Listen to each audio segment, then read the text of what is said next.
On Tuesday, President Joe Biden issued his State of the Union address to members of Congress.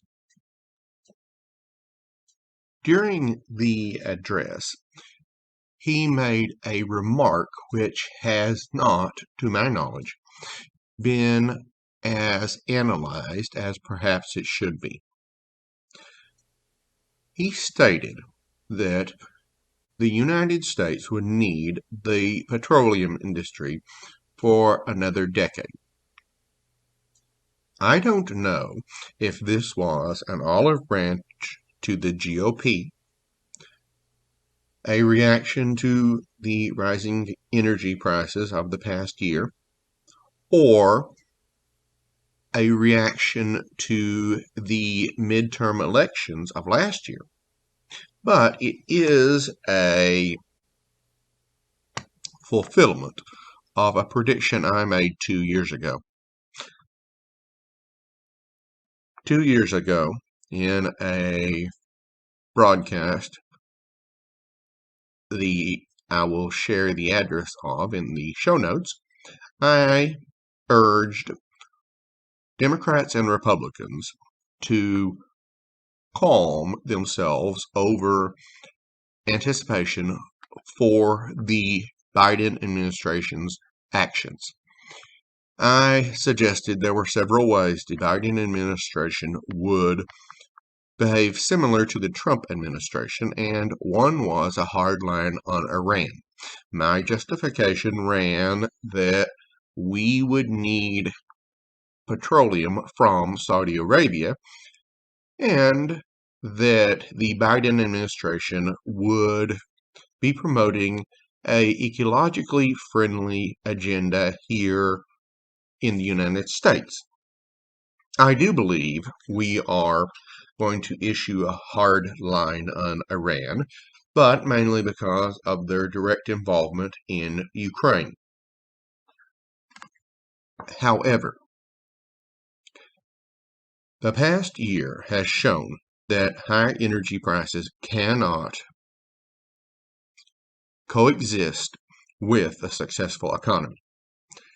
And that demonstrates that although technologies such as electric vehicles are widespread, they have not become fully integrated into our transportation grid.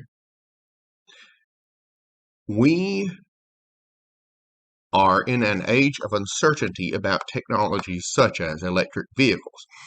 And that's why investors, consumers, and businesses need a case study for what electric vehicle integration would look like.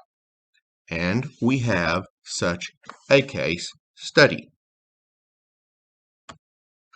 Last Friday, the Canadian government announced the investment of nearly $15 million in electric vehicle chargers across Canada. The $15 million will fund 2,350 electric vehicle chargers, 2,100 of which will be in Toronto. The money will be spread across 32 organizations, and it constitutes an incredible case study for electric vehicle integration into a nation. Since 2016, the Canadians have invested $1 billion in electric vehicle chargers, demonstrating a will and motivation to do this.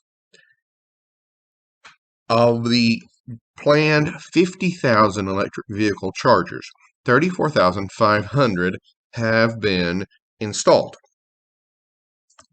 The main article is an announcement concerning the investment, But the very interesting article is titled Electric Vehicle Related Investments. In it, Natural Resources Canada delves into who will be receiving funding for the electric vehicle chargers. And it is a case study. This is the case study showing how the Canadians have distributed their electric vehicle chargers. Now, obviously, the most of these are going into the city of Toronto. Most of the ones in the city will go to the city. Either in a public place like a garage or on the street. $5 million will provide 700 level 2 chargers and 40 level 3. There's, as I said, 32 organizations involved here. Most of the city gets the most. But the rest of them, the second largest amount, go to condominiums and apartments, which are technically called multi-use residential buildings. And these are a lot of level 2 charging stations. About 900 of these will go mostly around Toronto and York, and that will take up $1.5 million. The Toronto YMCA will receive 60 level 2 chargers. They'll receive $300,000 to go toward this. I don't think this $15 million is paying for all of the chargers, and I'll explain why in a minute. I believe these are government grants. The city of Brampton, Ontario, will receive $1.7 million toward 170 chargers, 12 level 3 and 164 level 2, which are to be used in a category called fleets. So I'm guessing this is charging everything from utility trucks to garbage trucks to police cars, whatever else they might use. Humber College in Etobicoke, Ontario, will be receiving $100,000 for the acquisition of 20 level 2 chargers. Now, I don't know how much these chargers cost, but Humber College will be receiving $5,000 for each of the ones they will be installing at the same time. Nissan in Mississauga, Ontario, will be receiving $75,000, and they will be installing one level 3 charger. I'm certain the level 3 chargers have a lot more capacity than the level 2. But $70,000 is a lot of difference. That's why I believe these are government grants.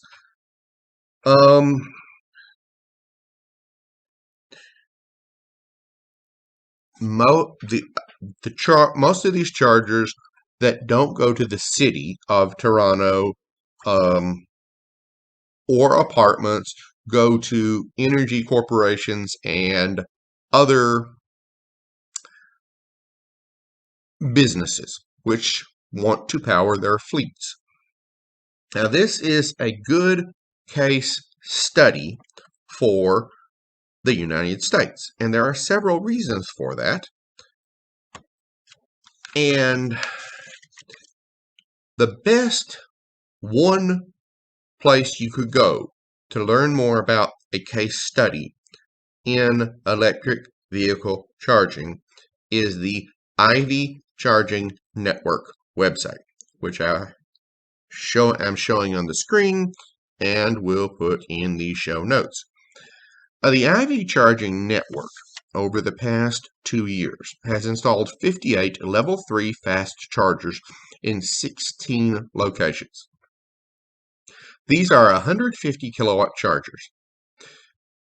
They can, in 10 minutes, they can charge a vehicle with a 100-kilometer range charge. I believe that's about 300 miles. So it's a tank of gas. This is one reason people need to study the Canadian model. As you look at it, you learn about the fact that, for example, it takes 10 minutes to get a tank of electricity, and that's from a top level 3 charger. That may not be a problem, but it's something I think a lot of people have not considered. IV Network's website shows a map of its locations around Toronto. They also are working with the Canadian Tire retail stores, and last Earth Day, they offered free charging.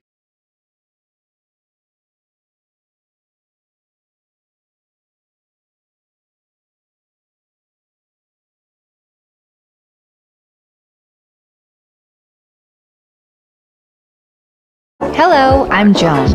I'm a social content creator. There's no better place to do my job from than this cozy space. It has plenty of room so I can enjoy a variety of entertainment and socialize with the world. In this space, I can connect with my followers anytime and anywhere.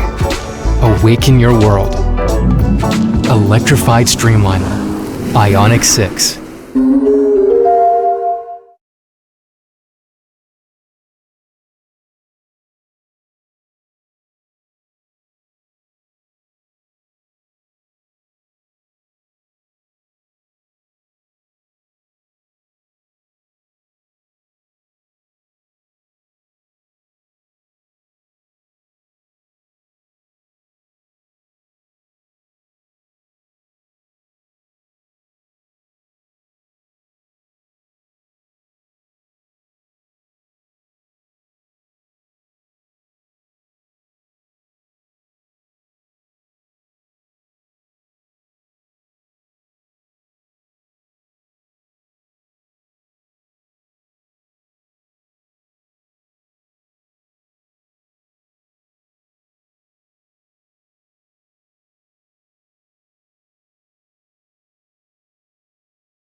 The Canadian case study is important because here south of the border, we are working to integrate electric vehicles into our transportation infrastructure.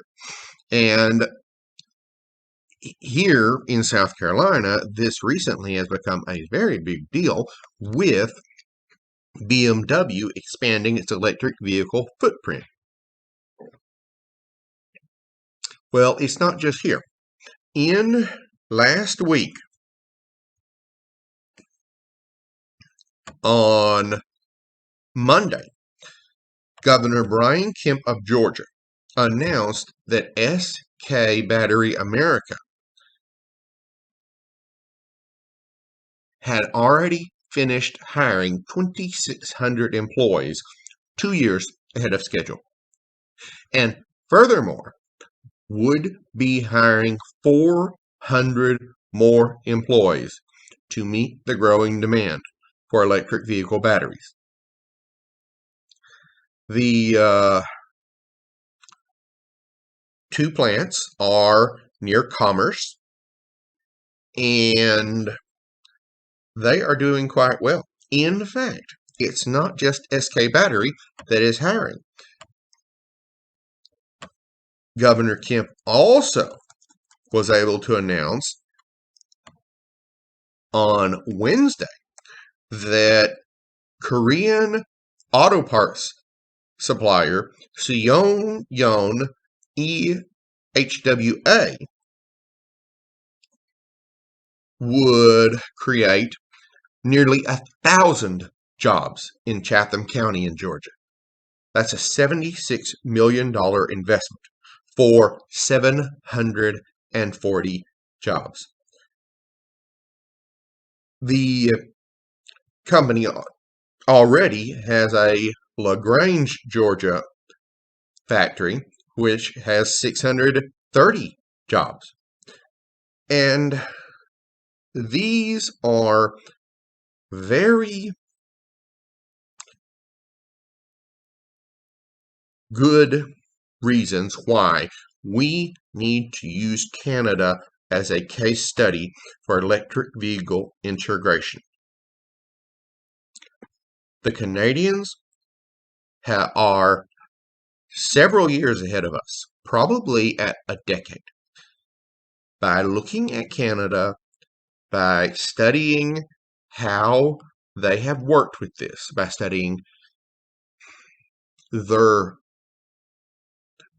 things they have had to overcome, investors can figure out how to get a better return on their money. Consumers can determine when and if to buy an electric vehicle and which one to buy.